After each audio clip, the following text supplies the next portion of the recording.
Thank you. Is there a motion to approve the minutes from June 2nd and June 9th? Motion. Second? Second. All in favor of approving the minutes as written, say aye. Aye. Aye. Hearing three, motion carries. Perfect. All right, public official comments. Let's begin with Darcy. Come on up.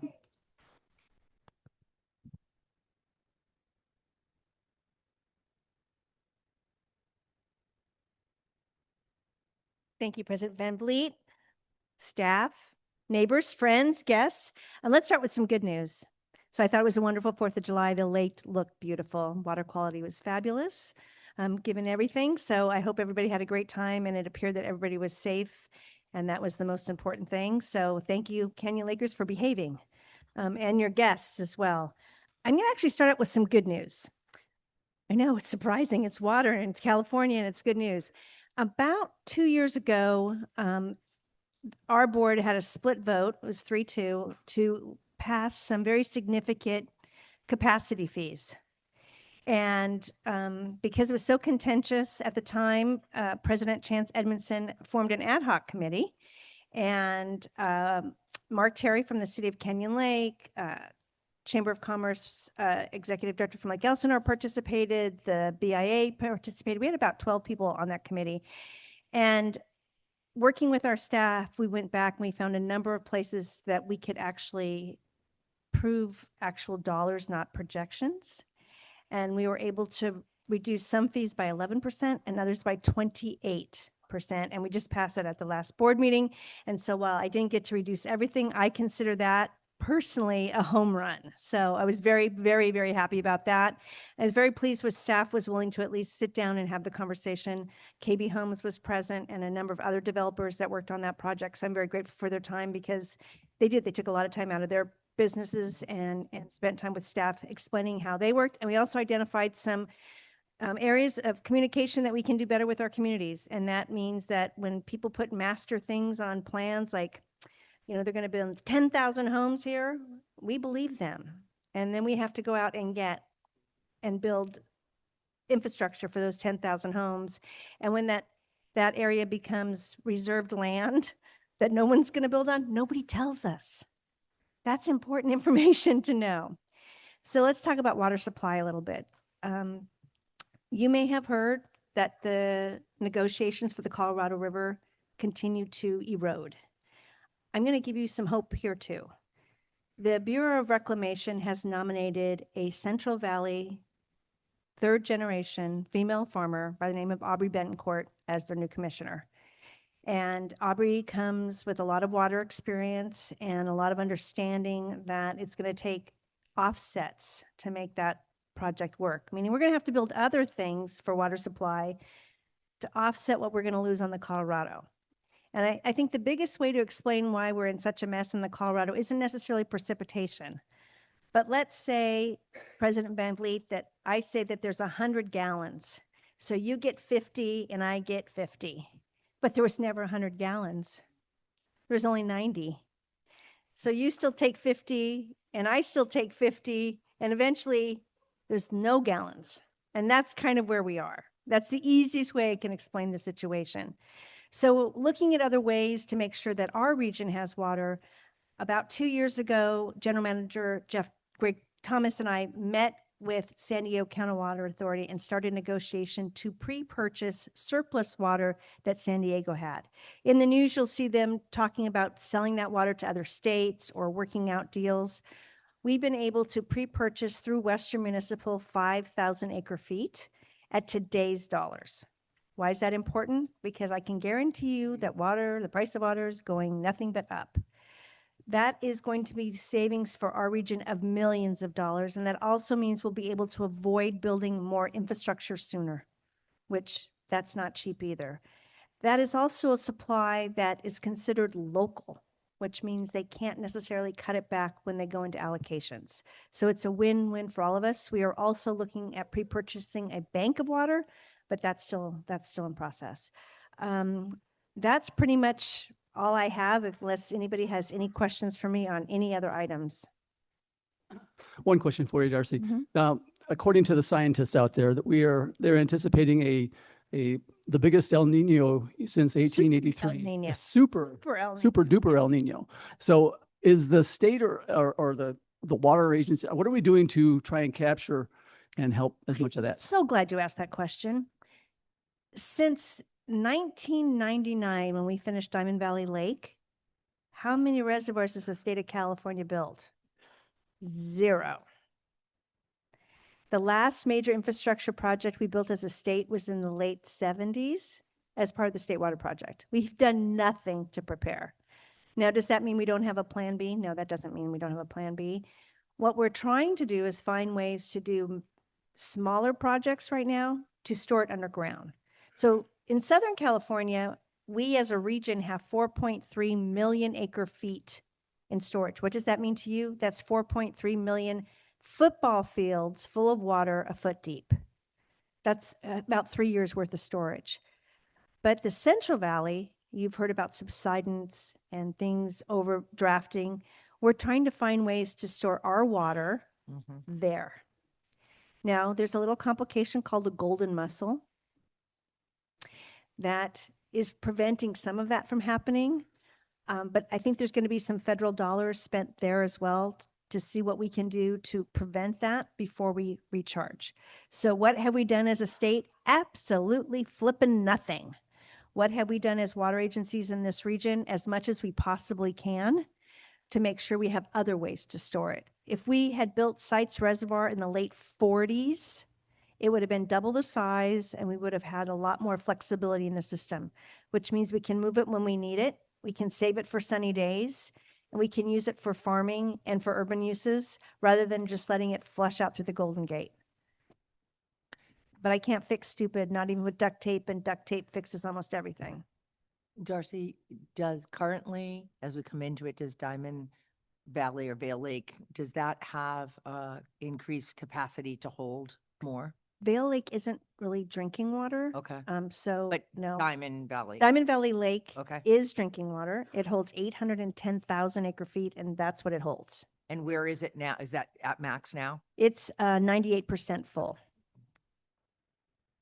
But again, they don't want golden mussel, they didn't want quagga mussel, so because that infrastructure replacements is in the tens to hundreds of millions of dollars. So trying to eradicate that before it gets in, while still making sure we can save every drop.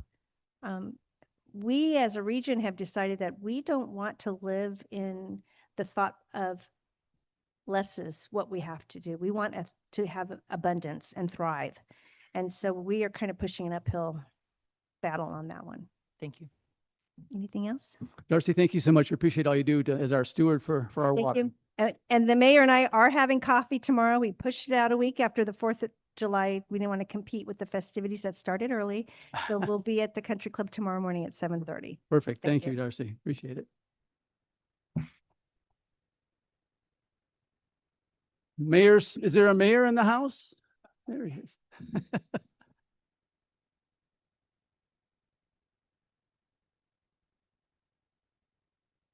Good evening. How are we doing?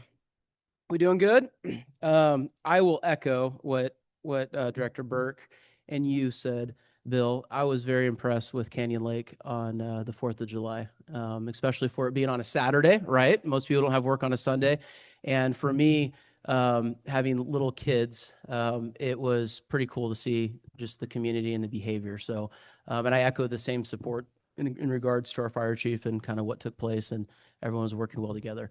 With that, public safety, a couple items. Some of you might have heard about an accident that happened on Railroad Canyon. A car went through our divider, and if that divider wasn't there, it would have gone all the way through to incoming traffic. So I know residents complained a little bit about the cosmetics of what was done on Railroad Canyon, but the insurance provider definitely came back by saying if this wall was not here, then it would have been a head-on collision going into traffic. So I'm happy to see it actually work and have evidence of that. As most of you have probably seen, we did a social media post about 24 hours ago that we're excited to do the open house for our police department. It's going to be the end of this month. We're partnering with the Canyon Lake Car Club. A little biased there, but I'm very excited about that. So we'll have some cool cars. And it's just an exciting time for, I hope, the residents to come out. It's on a Friday. It's a Friday evening. So I think that's the best time for residents to be able to pop over to the town center and just take a look at, our new police department. We're going to have our boys and girls in uniform, and we'll have our vehicles there, and everyone will get to go through the station and kind of see all the construction that was done, and just be able to talk and spend some time with the chief and ask some questions. And I think that's what makes Canyon Lake so unique, is the local control element and just opening it up to the community and saying, hey, come bring your questions, and hopefully we can answer them. And we're very excited about it. We're still on track to open or have the department take over that first Monday in August, which is right after that opening. As most of you know, in our last council meeting, we went ahead and passed an e-bike ordinance that we hope can help the POA. Gives us an opportunity to work together and utilize our police department to help with some of the issues and concerns that we're all dealing with. And I think it's a total community thing. It's coming together and working together, and that's what it should be about. What a lot of people don't know, which I'm very grateful for, is after that council meeting, I text that ordinance to our president and Laney, and that's great. I'm so grateful that we have that type of relationship where we're keeping each other in the loop on what our entities are doing, and hopefully we can just adapt and grow and make things better. And I think that's the entire plan for everything on the city. Like Darcy said, we have coffee at the country club, so please bring your questions. We hope we have answers. Again, to the residents who are listening, it is just a great opportunity to sit down with mostly three entities, which is the water, the city, and the POA. We always have a POA member, a director that shows up, so I think it's a good opportunity. But any questions from you all? Jeremy, the end of July, a Friday night, does that mean it's the 31st? 31st? Yes, it is. Okay. July 31st, 5:30, I believe, is the official time. Show up early. I know that the Canyon Lake Car Club is working with the city and the chamber. We're partnering all together to make sure that it's going to be a good time. So So I heard a rumor that we could put people in jail and take pictures of them in it. well, we'll Is that see. true? It depends who it is. There's a process. There's a vetting I heard there's a process. fundraising effort, right? There's a vetting process. So Few candidates. a few candidates that, I've been telling people we'll make sure the air conditioning's on in the car, at least that, because it's probably going to be pretty warm, but we're pretty excited about it. I think it's a good opportunity too for the kids to be there and to be able to see some of this equipment, and to see, all the new stuff that we have. And we're just excited to showcase it. And it's Canyon Lakes. That's what's important. It's our community stuff. Jeremy, that police department wouldn't have happened without your leadership. So first and foremost, thank you for that.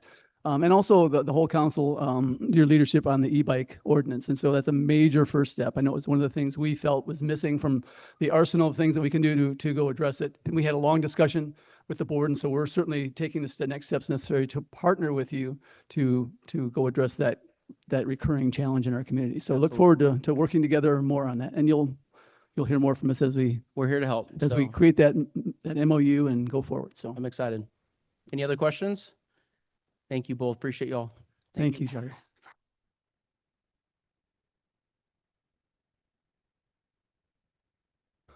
All right, well, we have a room that is about 50% full, and I'm sure they're not here for the normal business that we attend to in these meetings. So, one of the great things about Canyon Lake is it's always been built by volunteers. Not just people who attend the events, but people that actually take time out of their lives to actually quietly and consistently step forward and make a difference in our community. And tonight, we are recognizing one of these extraordinary individuals, and some might say one of our legends in Canyon Lake. So it's my honor to present our Member of the Month to Joe Washley.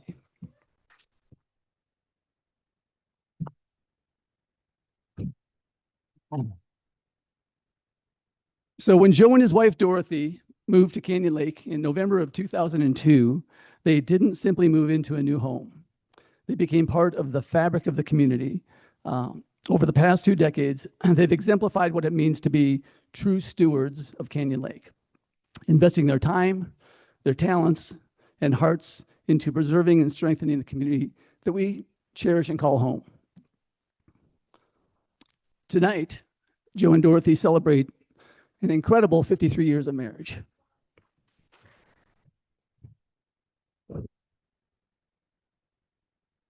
Their partnership serves as a reminder that lasting commitment is built on service, dedication, and caring for something larger than themselves.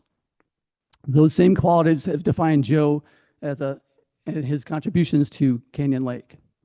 So shortly after arriving, Joe became actively involved in the community life. In 2004, he joined the Canyon Lake Men's Golf Club Board. He served on it for 5 years, including as president in 2008. His leadership helped guide one of the community's most active and successful organizations. That same year, he also joined the Tuesday Work Group, where he would dedicate nearly 2 decades of service. For 19 years, Joe worked alongside fellow volunteers, helping maintain and improve the community. He also served on the organization's board for 5 years, contributing both leadership and hands-on effort. His commitment to Canyon Lake extended to the Green Committee, where he served for 10 years, helping oversee and improve the condition of one of our most valuable community assets. He also volunteered his time on the Rules and Regulations Committee, and spending nearly 2 years helping shape policies that help support fairness, safety, and equity of the residents. In 2012, Joe joined the Finance Committee, where he continues to be active today. As chair on 2 separate occasions, totaling 5 years, he provided thoughtful oversight and sound financial stewardship during some of the association's most important budgeting and planning efforts. Those who have served alongside Joe know that he approaches every issue with preparation, integrity, and genuine desire to do what is best for the community. Yet perhaps what is most remarkable is not any single position Joe has held, but the consistency and continuity of his involvement.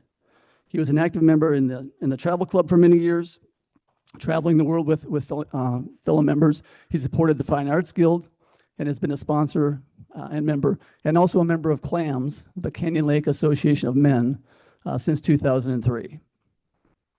Joe's legacy is not measured simply by the committees he served, meetings attended, or any titles that he held.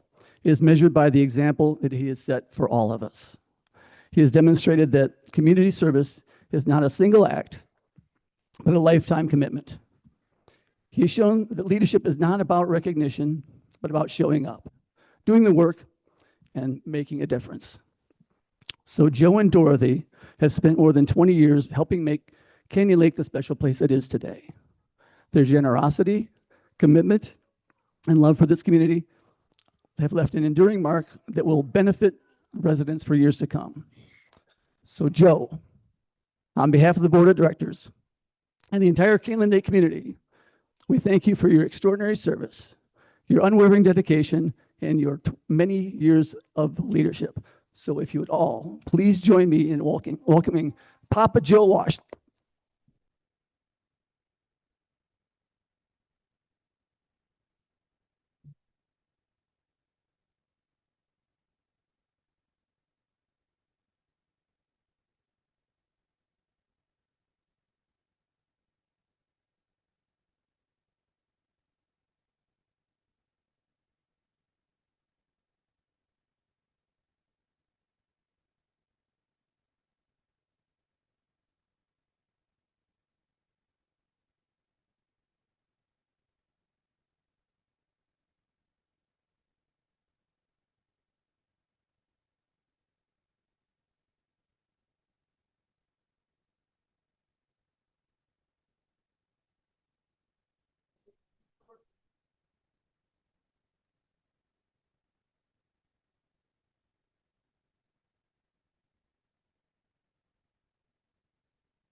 Any other supporters, family members want to come up?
That is one way to pack a boardroom.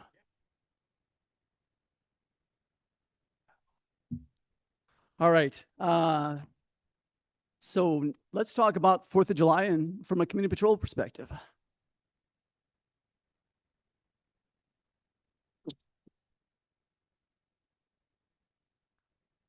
We have lots of good news.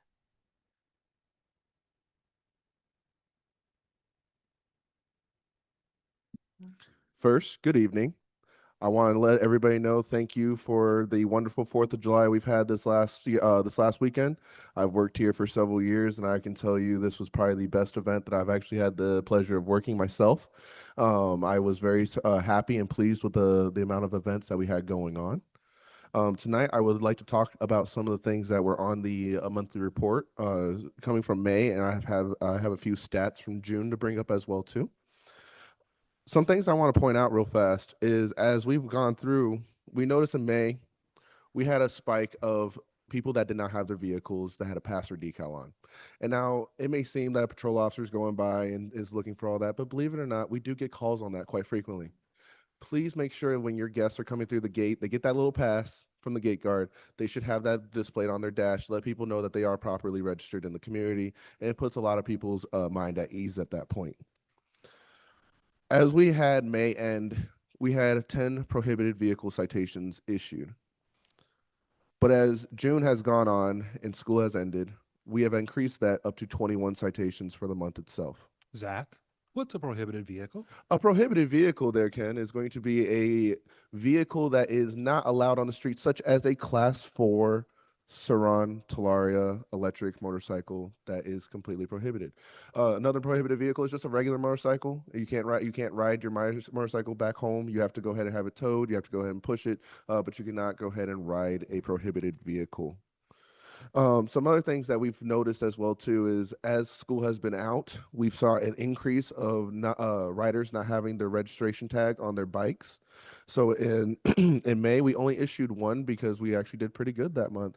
Sadly, though, in June, we went back up to 12 that were being issued as people have had more time to be in the community and run around. As time has gone by, I would like to go ahead and remind everybody, as we still have several unregistered golf cart or non-registered golf carts driving in the community, and they are being stopped by community patrol every day. And we always hear, "I didn't know I need to register my golf cart. I thought this was a golf cart community." It absolutely is a golf cart community, but you do need to have it registered with the POA before you drive it on the streets of Canyon Lake. Ken? Thank you, Zach. I'd like to start with a story that begins in the late hours on the 3rd of July.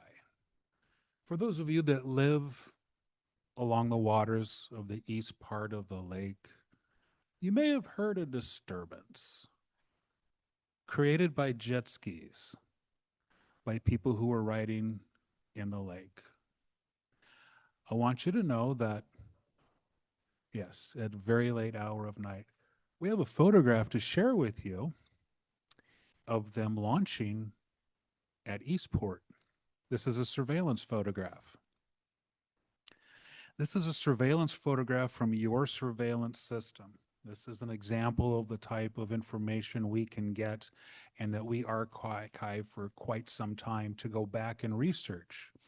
The Community Patrol Bluebird Hall staff, excuse me, they have people who are becoming more and more versed in surveillance and forensic video investigation. After they found that photograph, they continued to look on other cameras. I'm not going to show you this picture, but it's a great shot at the gate as they came in towing those. In this photograph, they've removed the license plates. In this photograph, they put duct tape over the control numbers on the jet skis. But that's not what they did at the main gate, or excuse me, the gate when they came in. So we have that information, and we're taking the corrective action by enforcing the rules. And when we figure out exactly what they're going to be cited for, I can tell you it's going to be substantial because it's a holiday weekend. So that's where we are on that. So my Zach. pleasure, his pleasure, our all pleasure, because it's nice when you can catch them once in a while. Zach, let me guess. That's a prohibited vehicle. That is another example of a prohibited vehicle. And even though it's not on that particular, there are other rules that speak to using those on the lake. And honestly, it's not just about having a rule and being able to write a citation. Those vehicles in that part of the lake, which is a no wake zone, is a safety issue. They're running around. If somebody happened to be enjoying a nice quiet evening on their dock, could have gotten bounced into the water because of that. Damage to boats, injuries to people. That's why we have the rule that we have, is for your safety. In this particular event, yes, we're going to say that we're happy to be able to do this service for you, because it's just as frustrating for us when we can't catch the Surons and when we can't catch some of these things. But when they make it that easy for us, we'll take it. So thank you very much. So now let's talk about what is now my favorite day here in Canyon Lake. Wasn't always my favorite day, but I will tell you that a lot of things happened. A lot of things happened well. And we were very proud to be working for you on Saturday. Zach and I spent most of the day on the main driveway at the main gate, so all the members can come in through East Gate and get to their homes quickly, putting all the guests coming in through main gate. And if you'll go to the first page, I'm just going to walk you through a presentation I just showed the board earlier in exec. We have the gates, and there's 2 computers at the gates, and one in one booth, one at another booth. And they check in all of your guests when they come in, and they check their ID, they'll scan their QR code, they'll do those things. We brought in exponentially more people, so we needed more equipment to get people in. So we kind of invented something. We built these from the ground up. The carts are from Harbor Freight. We literally built these, and working very closely with our IT department, which was very instrumental in making this work. We made 4 portable computers to work the main driveway. We tripled the amount of computers to check people in. And that little logo on the right, that's the battery indicator. It comes, like everything, with a cool app. And I'm able to monitor the batteries on all 4 carts from my phone sitting on the driveway. The first cart we deployed at 9:30 a.m. in the RFID lane. Most of the people coming through the RFID lane during the majority of that day were members coming from across the street because traffic was light and they didn't want to go to East, and don't blame them. But they were there to check in all of the guests that came through. The next slide you'll see is our 1-day visitor pass that we put on all the vehicles as they came in. We didn't do a printout and wait for the printers to slow the process down. When you were in line with the carts, if you passed the criteria to be a guest in the community, we put that on your dashboard and sent you inside the community. We gotta go the other way. So here is just another view of the rows of cars and the ability to meet each vehicle as they came into within arm's reach of them and work with them to get checked in. We had 2 carts on the guest lane, 1 cart on the decal lane, and I showed you the one on the RFID lane. We also had people telling the folks while they were in line that all 3 lanes were available. People come here all the time and they know it's the left 2 lanes, but we made sure to let them know to fill all 3 lanes, have their IDs ready, and it was a series of events that got people through as quickly as possible. By 3:30, we had a Riverside Sheriff's on site, and this is when we had a surge of cars. This is when the surge happens. Had we not done what we did, that surge, they'd still be waiting in line. But because we chewed through this line all day, by 3 o'clock when the surge happened, we put a deputy's patrol car out there, turned on the lights. It worked like a scarecrow. Nobody was blocking the intersection. Worked perfectly. And then only a couple hours later, we were done. Railroad Canyon was clear in both directions and our driveway was clear. The surge was over, and the people who last year say they were in line until 9 o'clock at night are in the community this time. This is what it looked like at 8:30, half an hour before the fireworks, a couple people straggling in. All the security guys had gone on to do other things because this job was done. We closed the causeway. The driveway was clear. There was no traffic on Railroad Canyon. The east gate was open to guests because we called an audible to open it up at that time because once we realized that we had shut down the causeway, guests coming in from the main gate couldn't get over to the other side of the town. So we let people go around. It didn't impede anything. It was the right decision. Go ahead. Total vehicles. This year, 4,000 vehicles. Last year, a bump above 4,000 vehicles. Apples to apples. I looked at last year's numbers also and this year's numbers for the 3rd of July to see if anybody came in early the day before because it was the real holiday. They didn't. We had a normal 4th of July inbound group of cars, and we had no DUIs. We had no injury accidents. We had, what else didn't we have? No fights. So I will tell you that maybe de-escalating the property starts with how you enter the property. De-escalation, everybody got in smooth, everybody got in calm, everybody had a good time. And we were so thrilled because I'll be honest with you, I spent the first couple of hours that morning sitting on the driveway like an expectant father, not knowing how this was going to work because we didn't know. And then the deputies called me and said, come on down, let me show you, we're done. And so. Hey, Ken, Yes. one of the things that people often say is, geez, how many people are here on the 4th of July? And I think this chart is interesting because it shows you that 7,500 guests, automobiles came in over those 2 days. And if you assume they had 2 each, that's 15,000 at least, or 3, it'd be Absolutely. I need 20,000 on top of our 11,000 residents. So the city almost triples on these holiday weekends. And again, I think you guys did a phenomenal job. We got so many comments from residents saying, in fact, I was driving around the community, heard comments from guests saying, I've been coming here for years, I've never gotten in so quickly. You guys did a terrific job, you and Allied. So thank you for all the hard work, all the preparation. It paid off, and you guys did a phenomenal job. So thank you. Thank you very much. Thank you, sir.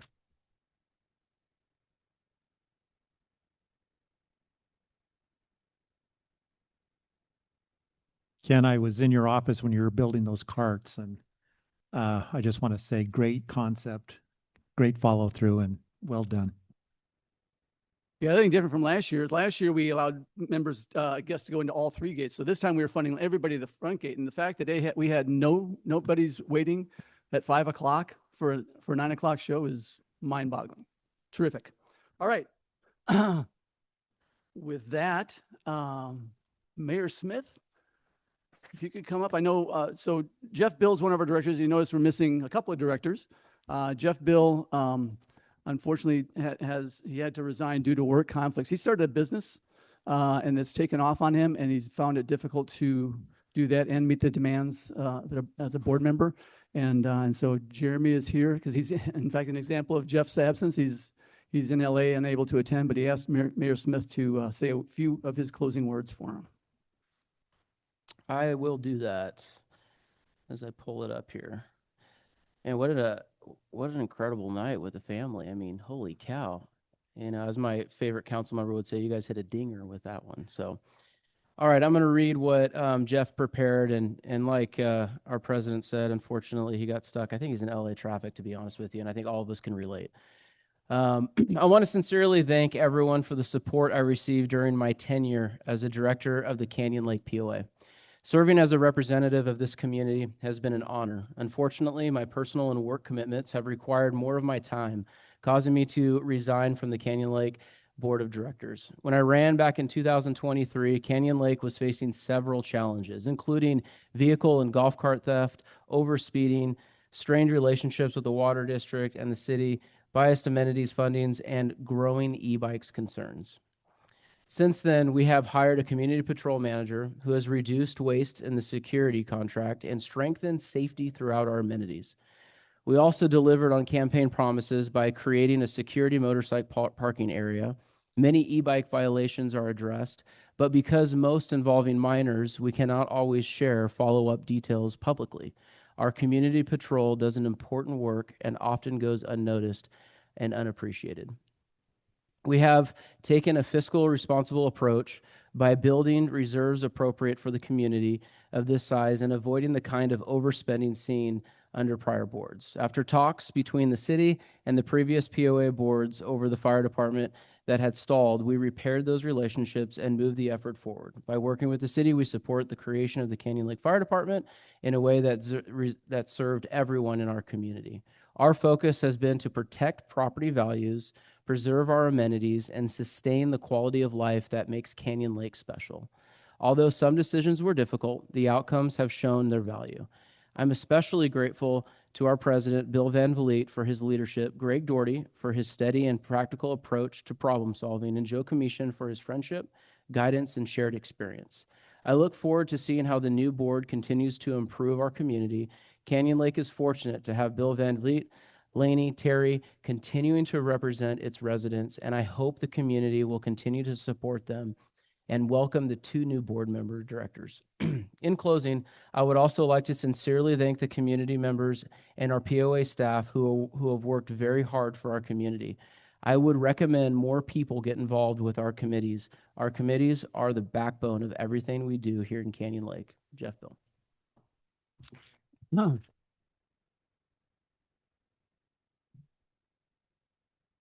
Thank you, Jeremy. And I know, Jeff, I know if you're able to listen, or if you don't, if you watch it later, I do want to thank you. 3 years of service is a long time, and it's a big commitment. And I certainly thank you for all you've done for the community. He's been a great partner, and you'll be missed. But I hope we have an enduring friendship that we can count on you to still be active in the community when you're able. So, thank you, Jeff.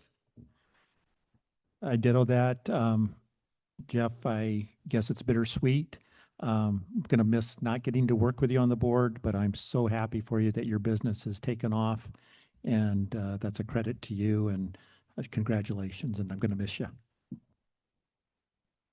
Jeff, I wish both you and Kristen the best of all that comes in this next adventure.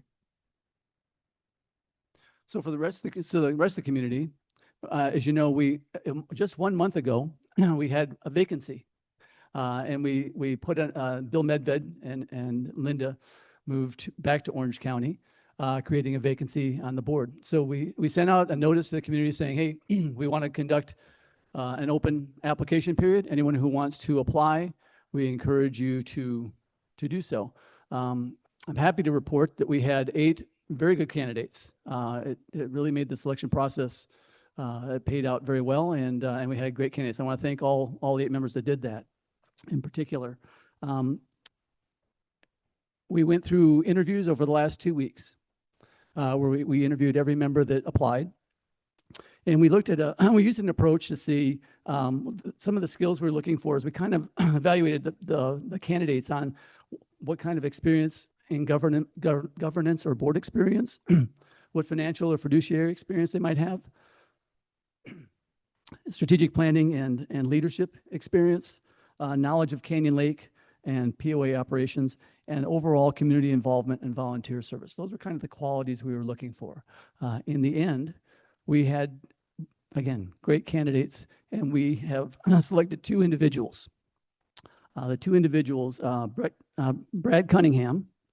We selected Brad Cunningham. He has both public and private company executive leadership.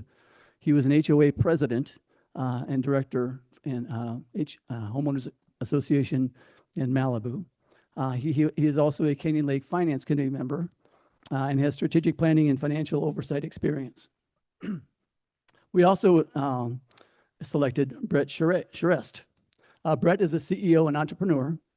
He has both budgeting, analytics, compliance, and contract management experience. In addition, I'll add, Brad has a fairly young family, so that brings another dimension to kind of round out our board. And Brad has over 49 years of experience in this community. His parents still live here, and he grew up here as well. And so kind of having both ends of the spectrum was a real nice addition. So that's who we selected for our board. I'm very excited about this board. And at this time, I would like to make a motion that we appoint Brad Cunningham as our treasurer and Brett Charest as our director. Is there a second? I'll second that. All in favor, say aye. Aye. Aye. Hearing three, motion carried. Brad and Brett, come on up.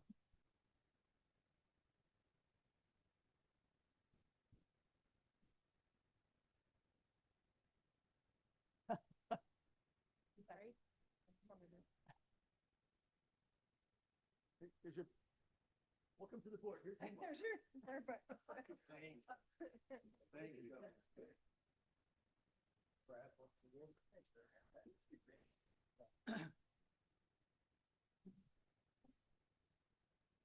Look, we have a full house. I know, feels so good. The weight feels lighter already.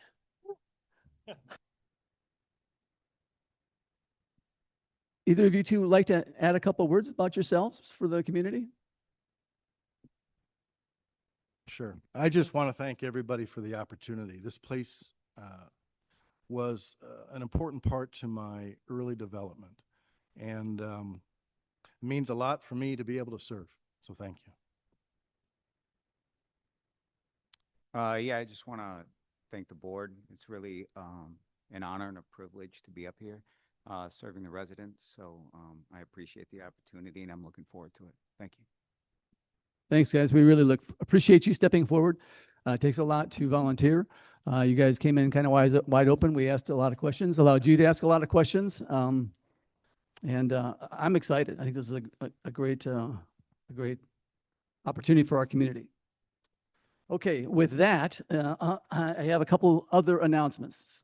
Going a little longer on that, but some important things have come up.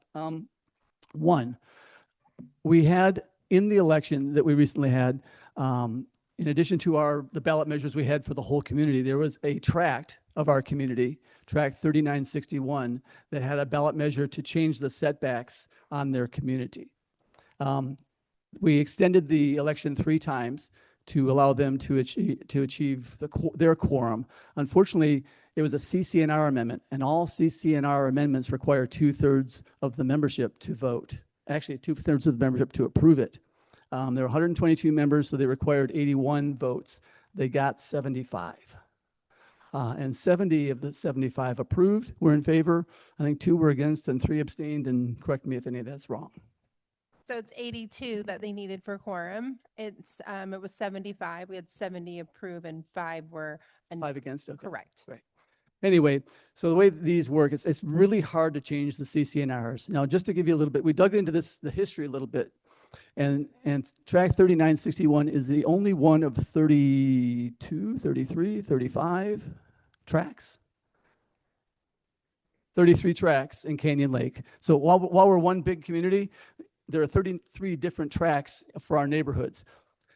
Tract 3961 is the only one that doesn't allow homeowners to park within 5 feet of the setback. They require a 20-foot setback. So anyone that has a motorhome or a larger vehicle is not able to park it on their property.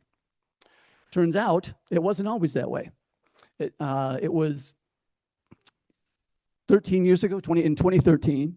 So I guess, yeah, 13 years ago, it was it was originally the same as the rest of Canyon Lake, but the board or the community went forward and did a ballot measure to increase the setback to 20 feet. That ballot measure, as it turns out, also failed because they didn't have enough, but they went forward, and you can go to the state of California to appeal or petition to have it approved, saying that you gave due effort to get as many votes as you can, and you effectively met that because you got more than a majority that approved it. So given that, we had a long discussion about this. I know we've received a number of calls and letters from members of Track 3961. The board has approved the petition to go petition the state of California to try and request that waiver to change those CCNRs. So that'll be going forward.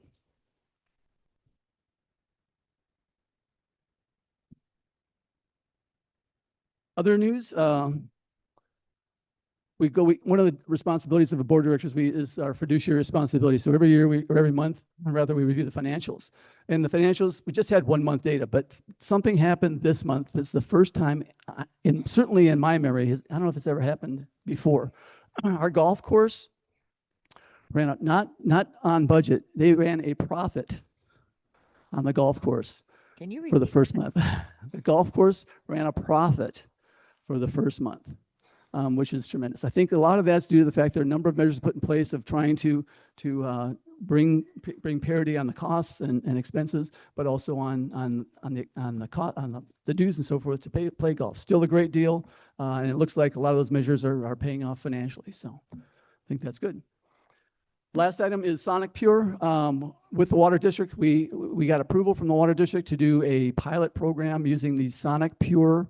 What is this? Basically, think of it as a sonar, and it can be deployed. It'll be deployed in the East Bay, and what it does is it actually works to kill golden algae and green algae as well. So we're going to do a pilot program.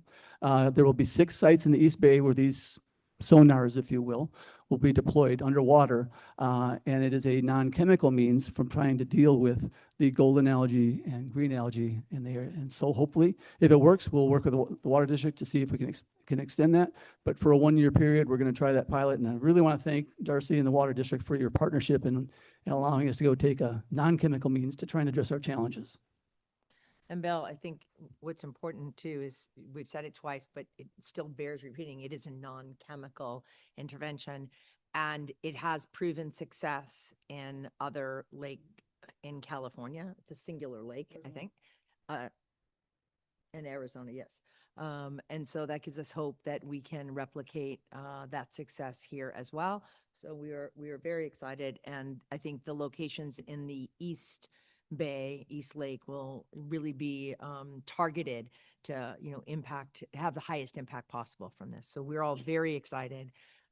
Fingers crossed, it's a great pilot, and we'll see. And Eric, we also have a mini pilot, right, going right now on a golf course.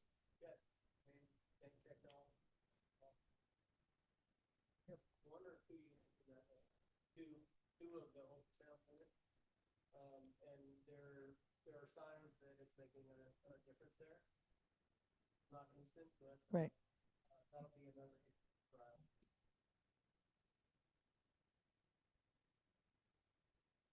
Sorry. We don't have golden algae in the golf course lake, but there are various other kinds of algae there, so multiples. So it's same technology, works on various forms of algae, so it'd be interesting to see what happens there. Thank you. All right, are there any member comments on agenda items? Yes, we did have Rita Benlin who'd like to speak.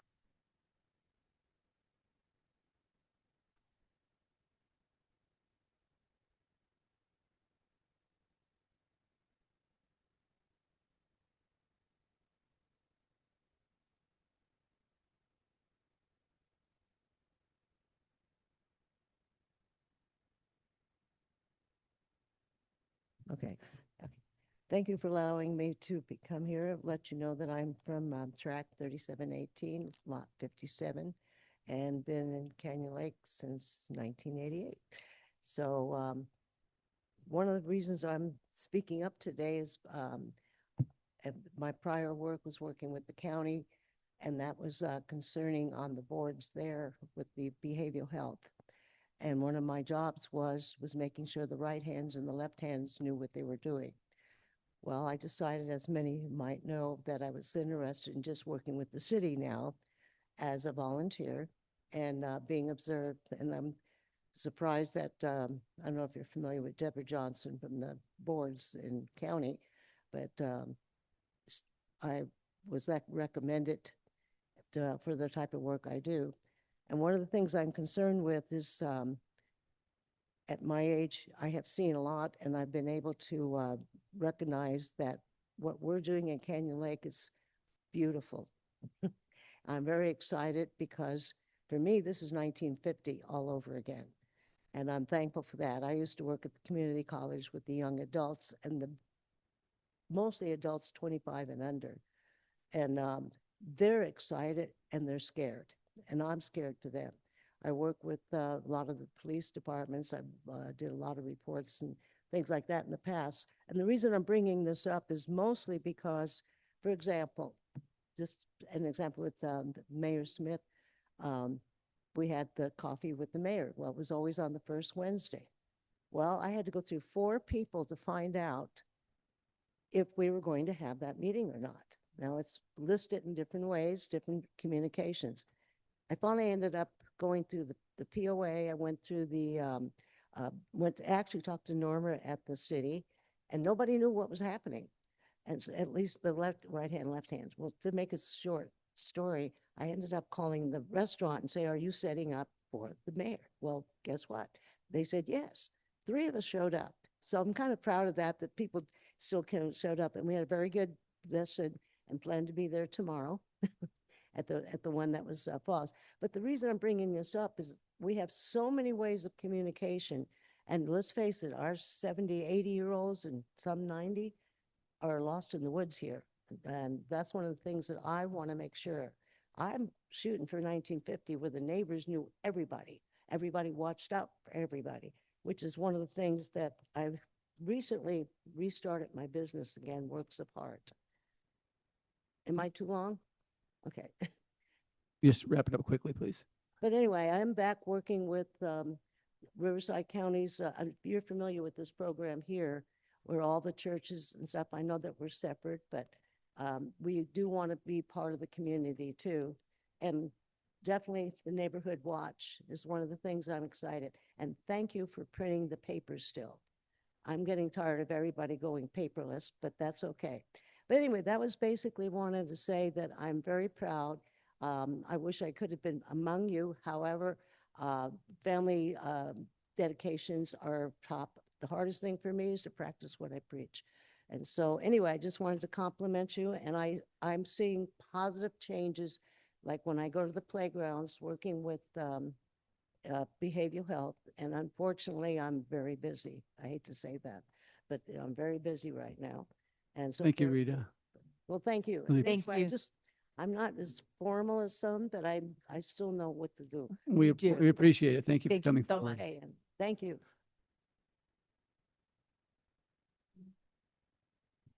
Any others? Art Bemister? All right.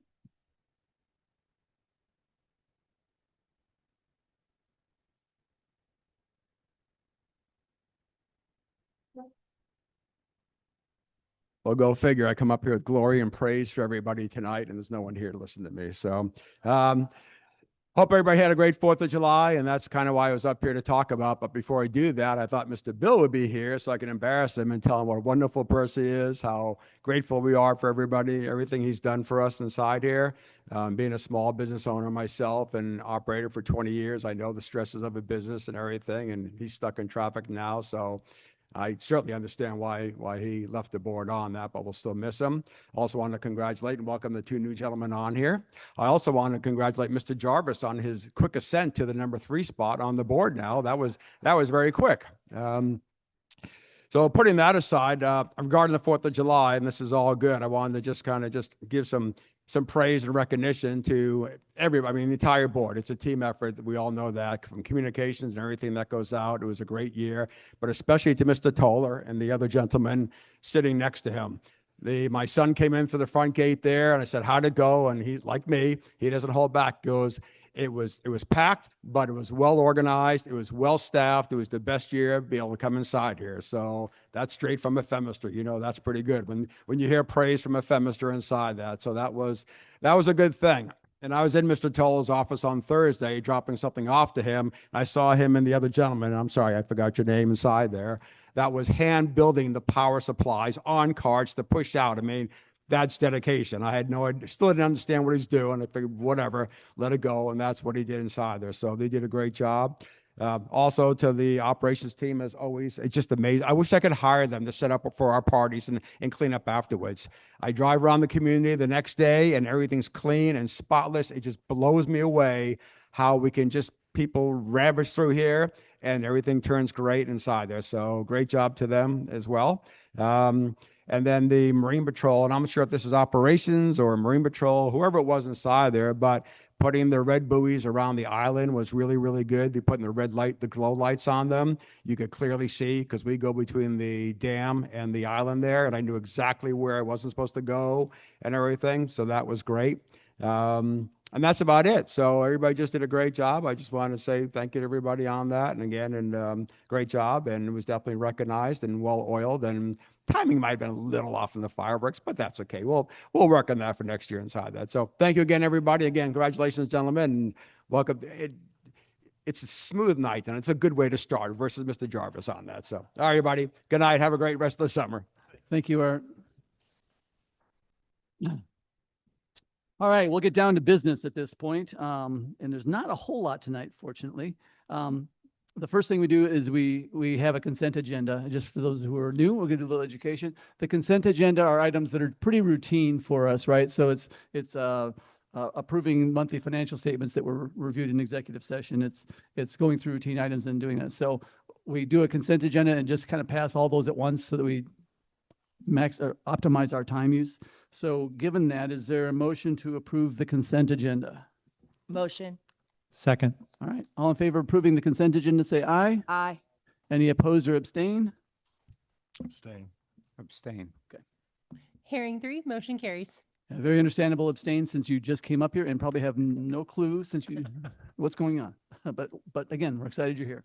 Okay, with that, there's a first item on the agenda is a committee appointment, and I'm going to ask that we table. I'm going to make a motion that we table this item because as we went through our interviews, we pulled one of the members from the finance committee to now the board. So it's kind of changing the dynamic in that. And there are other candidates that came forward during the interviews that are also good candidates for the finance committee. And because of that change and all of this happened without people knowing, I want to give the finance committee an opportunity to kind of regroup and take that into consideration. So I'd like to make a motion that we have table the finance committee appointment at this time. Is there a second? Second. All in favor of tabling that item for further discussion, say aye. Aye. Aye. Any opposed or abstain? Aye. Sorry. Okay. Hearing Button. five in favor, Okay. motion carries. Great. Perfect. Tuesday work group chairperson, Steve.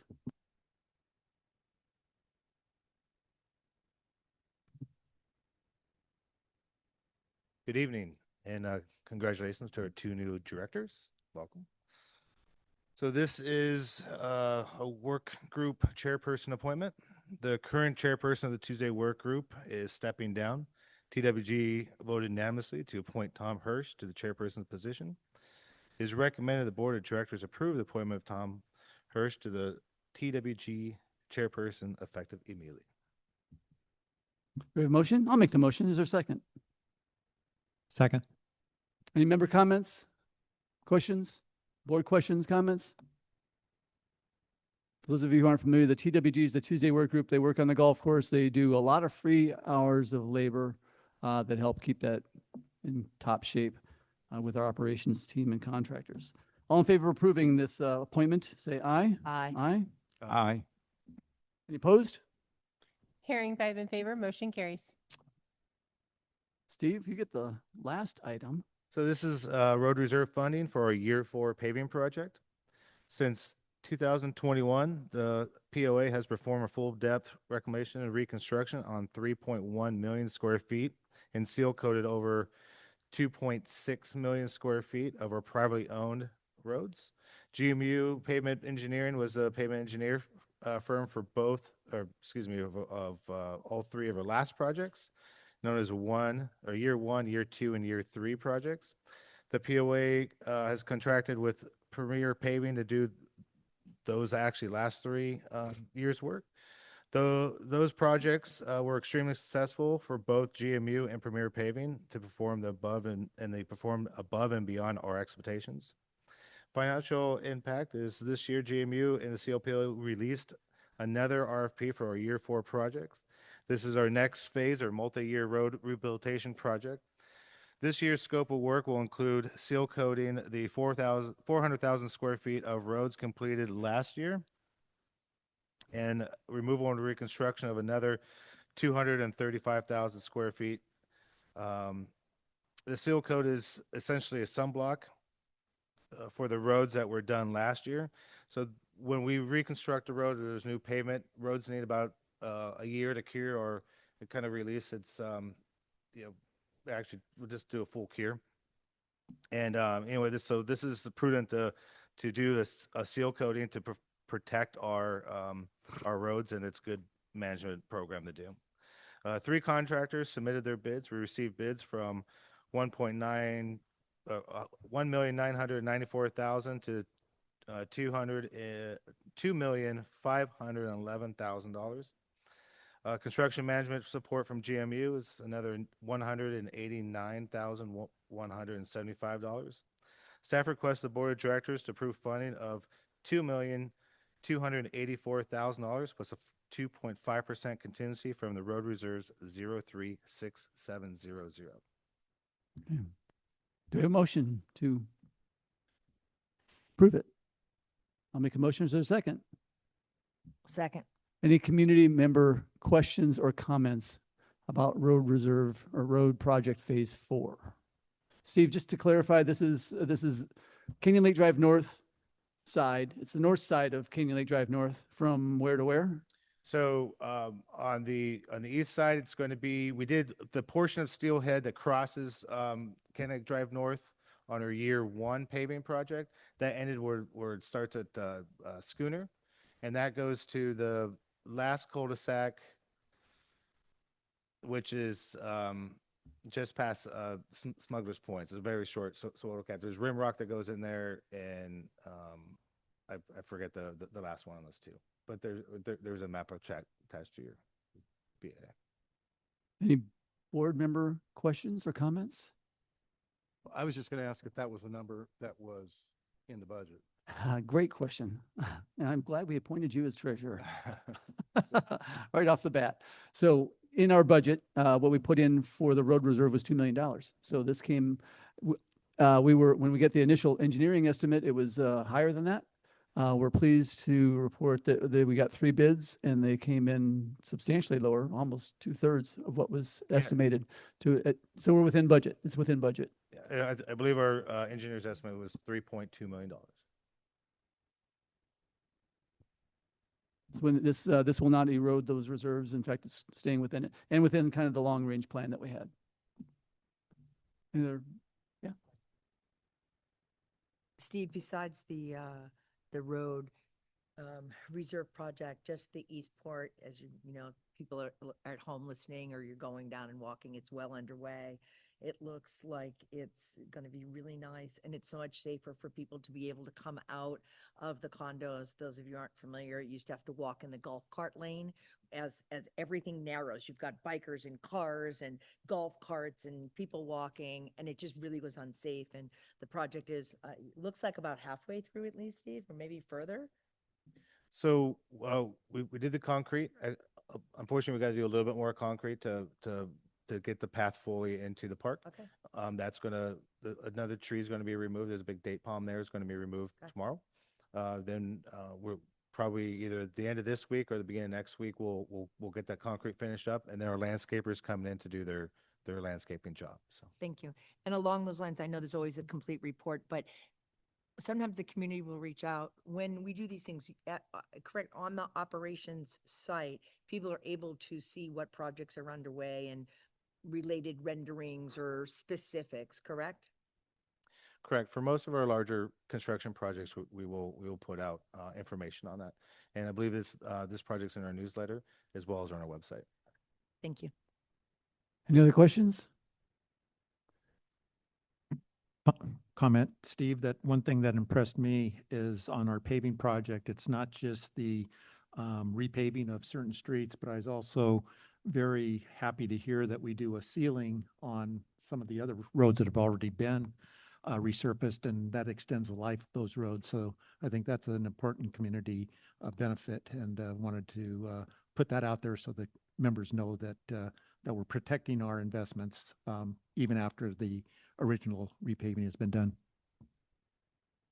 Okay, for any financial matter, we do a roll call, so your name will be called. You have the opportunity to either say aye to pass it, no to if you're opposed, or abstain if you don't have enough information or to do that. So, Andrea? Director Charist, Abstain. Director Cunningham, Aye. Director Jarvis, Aye. Director Cooney, Aye. President Van Vliet. Aye. Hearing 4, motion carries. Thank you. Perfect.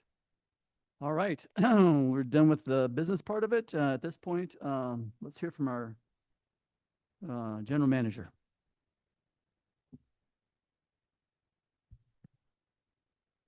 Thank you all for coming. I want to also thank our recreation staff, our operations staff, and community patrol, also our food and beverage department. Really, 4th of July here and Fiesta Day, the big holidays here are all hands on deck, and literally everybody at the POA gets involved and helps pull these events off. Again, gate access was fantastic this year, probably the best ever. Just really a group effort. It's a massive job for operations and recreation to set up these events. So great job, you guys. Appreciate that. Let's see. The board just approved our year 4 paving project. We've talked a lot about that. I did want to mention, I mentioned food and beverage on 4th of July. The numbers that the lodge here did over the weekend were up 34% over last year. So nice improvement in revenue, which helps keeps our dues low. Eastport sidewalk project, you guys just talked about that, so I won't go back into that. The Black Horse and Sorrel Gate project, the last 2 remaining ungated streets in Canyon Lake, the design has been engineered. Those plans have been submitted to the city, and we will be sharing the design concept with the residents on those 2 streets. So if you live on Black Horse and Sorrel and you're listening, we will be emailing all those residents the same way we emailed. We're going to be using the same email list that we used when we did the paving project there. So we have an email group specially set aside for everybody that lives there, and we'll be sharing that design with you probably this week. And then after we get the city approval on that project, we will bring it possibly in August for board approval, and then we'll go build those final 2 gates. Some other things that operations are doing is a backup generator at the country club. And my understanding is that's waiting for South Coast Air Quality Management District approval. And once we get that, we will be doing a backup generator at the country club, which is a long needed project because that's on a circuit with the Longhorn circuit, which if you live on that side of the lake, you know there are frequent outages on that circuit. And for some odd reason, the country club happens to be on that same circuit. So it's very difficult for us to have a restaurant full of people and the power goes out and no way to collect money from them. So working towards solving that longstanding problem. And as previously mentioned, we have a fully executed agreement with EVMWD to enter into this pilot program with Sonic Pure, installing 6 units in East Bay. It's an ultrasound solution that the way they describe it is the ultrasound waves break the legs they call it the algae mafia.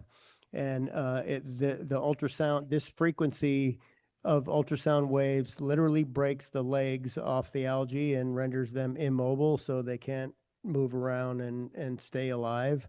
And so we're going to see if the algae mafia does its proposed effect on our golden algae in East Bay. And that's a pilot program offered for 6 months by the manufacturer, and it's a very reasonable purchase. If it works, if it appears to work after 6 months, it's a very reasonable cost, and we would definitely consider purchasing it and maybe even adding more units. So there is another pilot project that we're looking at, which is floating islands and aeration. We're currently thinking that we're going to try one strategy at a time, so we're not confused by which one's working, but we are looking at alternative treatments to improve the quality and health of our lake. And let's see what else. I also want to thank Jeff Bill for his service. I really enjoyed working with Jeff. I think we all did. We really appreciate the tireless, thankless job that this is. It doesn't pay very well. It can be very time consuming. And I want to thank Brad and Brett. Thank you for stepping up. We're looking forward to working with you guys. It can be a thankless job at times. It's never dull. It's just something we say all the time. You never know what's going to happen tomorrow here, but it's always interesting. So buckle up and welcome. With that, let's go through any board member comments, closing comments, and then we'll break for. You can do both. Terry, go ahead. All right, thank you. So I'm board liaison for rules and regulations, and I was fortunate enough to be at my first meeting where the committee was actually wrapping up their review of all of our lake and marina sections of our rules and regulations. Their goal was to improve the overall organization, clarity, consistency, and enforceability of these R&Rs. So what the committee did is they reorganized the entire lake and marina section into a more logical format, and they incorporated several safety and operational updates that were recommended from our Marine Patrol. Where this stands now is the committee has approved to submit their revised lake and marina rules to the board for approval of a 28-day reading of the proposed revisions, and I know we look forward to receiving the recommendations on this. As for my senior center work group, they've been very busy. Just wanted to reinforce that there are so many events available to our members for the community to attend at the senior center. A monthly potluck dinner is held on the last Sunday of every month, and it's followed by a game of left, center, right, also known as LCR. Last month, they had 36 people attend the potluck and 19 people stayed on to play our LCR. There's also various games that have an established weekly and bi-weekly time slot, including Mexican Train, Hand and Foot Canasta, and Duplicate Bridge. And these are all events that are coordinated through the senior work group. You can actually reach out to the specific game clubs for more information about how to participate in these. And at today's meeting, it was approved by the Senior Center that the second Monday of every month that the Senior Center will host a game night from 5 to 9 p.m. And more information about this new activity will be sent out in the coming days. And the senior work group is also pleased to announce a wellness fair that they will host at the Senior Center on September 26th. There will be various vendors from healthcare businesses and groups. So keep a lookout out for more information that will be coming to you soon about this. And finally, last but not least, the senior work group wanted to just remind all of the sanctioned clubs in Canyon Lake that they are welcome to sponsor a community dinner at the Senior Center as a way to satisfy their community service give back requirement. And all that needs to be done there is to contact the Recreation Department at the POA office, extension 610, if you're interested in doing this. Thank you, Terry. Go to the other end. Brett, you have anything you want to add to start as a closing comment? Thanks for putting me on the spot, Bill. Appreciate that. No, really, again, just looking forward to working with all of you guys, and thank you to everyone. Appreciate it. You know, That's about it. Looking forward to having you here, Brett. Thanks. Brett, how about you? No, I want to say the same thing. Thanks for the opportunity, for sure. And I'm buckled up. It's okay. Promise. Very good. All right, Lainey, your turn. Yeah, as far as committees, a lot of the committees that I am the liaison for are busy in the interviewing. We have some openings, and so there's reviewing of applicants and scheduling interviews and the selection process.